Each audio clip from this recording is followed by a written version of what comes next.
Editor గారు. నమస్కారం. ఎవరమ్మా? ఈ వారం మన ఆంధ్రవిని ముఖ చిత్రం అద్భుతం. కొత్త సీరియల్ చెత్తబతుకులు నా హృదయాన్ని ఆకట్టుకుంది. ఆంధ్రవిని మా ఇంటికి రాగానే నే ముందు చదవాలంటూ మా వారు నేను పోట్లాడుకుంటాం. డయానారా టీవీ ప్రకటన మీ పత్రిక హైలైట్.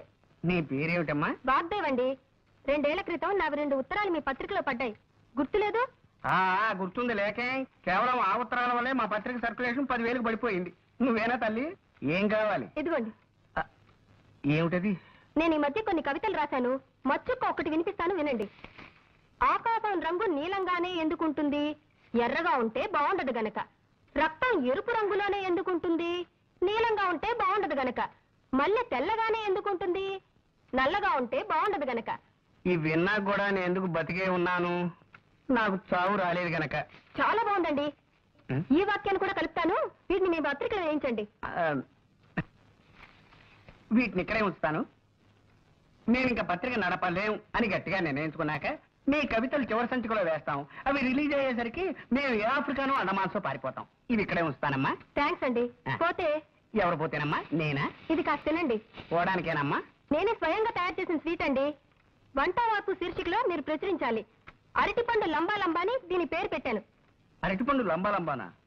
ఈటర్ బొందా బొందా అనకపోయావు. అలాగే ప్రచురిస్తానమ్మా. మళ్ళీ తినడం ఎందుకు రిస్క్?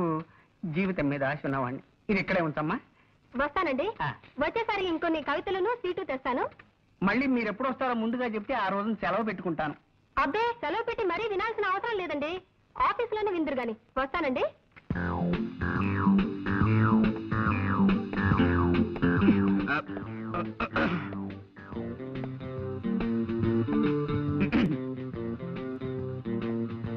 ఎవరు? James Pond. పాండ్స్ పౌడరా? మాకు అక్కర్లేదు. ఎక్స్క్యూజ్ మీ, నేను పౌడర్ అమ్మేవాడిని కాను. నేరస్తుల ఎముకల్ని పౌడర్ చేసేవాడిని. ప్రైవేట్ డిటెక్టివ్ ని. ఏమండి, ఇలా రండి. ఏ paper writer? No, I'm Pond, James Pond. I'm Kalyan. Oh, nice meeting you. ఈ ఇల్లు మీ సొంతమా? లేదండి, అద్దిల్లే. అలా అడిగారు? ఏదో ఒకటి అడగాలి కదా. కూర్చోండి. Let's come to the point. మీకు గంగాధరం గారు తెలుసా? ఏ గంగాధరం? యు ఆర్ రైట్, ఏ గంగాధరమే. ఆయన ఈ ఊళ్ళో పెద్ద business magnate. Devayani asbestos limited, Gangadharam textiles, సెమిస్టార్ షుగర్స్, ఇలాంటి పెద్ద పెద్ద కన్సర్న్స్ కి ఆయన ఓనర్. విన్నాను. ఏ? ఆయన నాకు అప్పగించిన పని మీద మీ దగ్గరికి వచ్చాను. ఏమిటి అలా డల్ గా ఉన్నారు? వారం రోజులు బట్టి వరుసగా టీవీ చూస్తున్నారా? లేదే. ఎందుకలా అడిగారు? ఎంతటి ఆరోగ్యవంతులైనా సరే వారం రోజుల పాటు వరుసగా టీవీ చూశాడంటే అతనిలో జీవకళ చచ్చిపోయి ప్రేతకళ బయటపడుతుందని నా గట్టి నమ్మకం. బాగుందండి. ఏమిటి ఇదే? కాదు, వీరి మాటలు. పర్వాలేదు. పుట్టేటప్పుడు మనిషికి జీవకళ, పోయేప్పుడు అదే మనిషికి ప్రేతకళ, మధ్యలో ఈ షోకులెందుకే శశికళ. నీకు కూడా వద్దు చంద్రకళ. పాపం, నా బతుక్కి ఒక మరకల, నా గుండె మీద చురకల, నా జీవితం అనే పాలగిన్నె మీద ఇంత మందంగా కట్టిన తొరకల. మీరు కూడా కదా?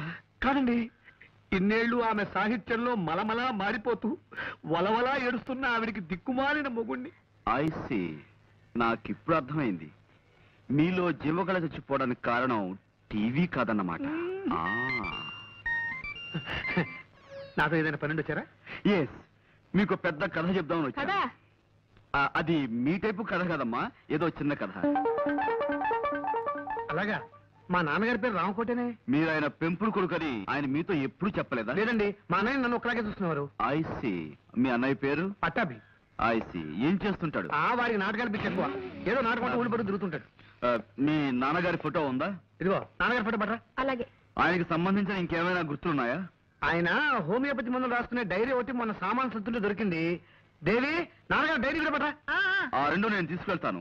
కొన్ని పాయింట్లు వెరిఫై చేసుకున్న తర్వాత తిరిగొచ్చి మిమ్మల్ని గంగాధరం గారి దగ్గర తీసుకెళ్తాను. అలాగే. వారికి థ్యాంక్ యూ. ఏమిటో జరిగిందంతా విన్నాక ఆశగా నాకు కవిత వచ్చేస్తోందండి. జీవితం అంటే 1 మినిట్, దయచేసి ఒక్క నిమిషం.